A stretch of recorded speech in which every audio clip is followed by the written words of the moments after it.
बातमी जळगावमधून आहे। सध्या जळगावमध्ये उष्णतेच्या लाटेचा इशारा देण्यात येतो। जिल्ह्यामध्ये येलो अलर्ट जारी करण्यात आला। जळगावचं तापमान हे 40 अंशांच्या पार गेलेलं आहे। यंदाचा उन्हाळा कडक राहणार असल्याचा अंदाज हवामान विभागाने आधीच वर्तवलेला होता। मात्र मार्च महिन्याच्या केवळ दुसऱ्याच आठवड्यात उष्णतेच्या लाटेचा सामना करण्याची वेळ नागरिकांवरती आली आहे।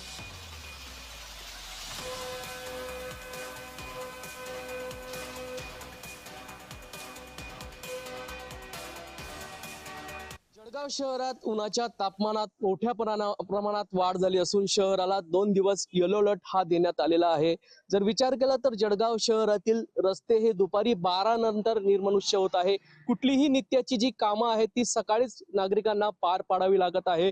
उन्हापासून बचाव करण्यासाठी जळगावकर नागरिक हे शीतपेयांचा आधार घेत आहे। त्याचप्रमाणे रुमाल असेल, टोपी असेल याचा मोठ्या प्रमाणात वापर करण्यात येत आहे। दिवसेंदिवस जळगाव शहराचं तापमान हे मोठ्या प्रमाणात वाढत असून हवामान खात्याने 2 दिवस जळगाव शहराला येलो अलर्ट या ठिकाणी दिलं आहे। मात्र आगामी काळात देखील तापमान वाढण्याची शक्यता या ठिकाणी हवामान तज्ञांनी वर्तवली आहे।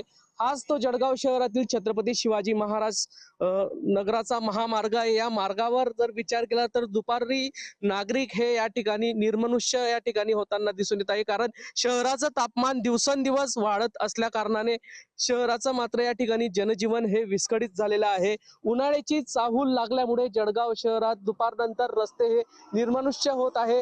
आगामी काळात देखील मोठ्या प्रमाणात तापमान वाढण्याचे संकेत हे हवामान खात्याने वर्तवले आहे। जुगल पाटील, जय महाराष्ट्र न्यूज, जळगाव। जळगाव शहराचं तापमान दिवसेंदिवस वाढत चाललेलं आहे। याच्यामुळे सकाळीच आम्हाला कामं आपटून घ्यावं लागतं आणि दिवसभरामध्ये उन्हाची तावरं असल्यामुळे थंडाचा सहारा घ्यावा लागतो। थंड लिंबू सरबत, मठ्ठा असे थंड पदार्थ खाऊन मग पुढील कामकाजाला सुरुवात करावी लागते। तापमानमध्ये खूपच जास्त वाढ झालेली आहे। त्याच्यामुळे बॉडीमध्ये डिहायड्रेशन वगैरे खूप होत आहे आणि जे नित्यनेमीची कामं आहेत ते आम्हाला सकाळीच करून घ्यावी लागत आहे। दुपारमध्ये बाहेर निघणं म्हणजे खूप अशक्य सारखं झालेलं आहे।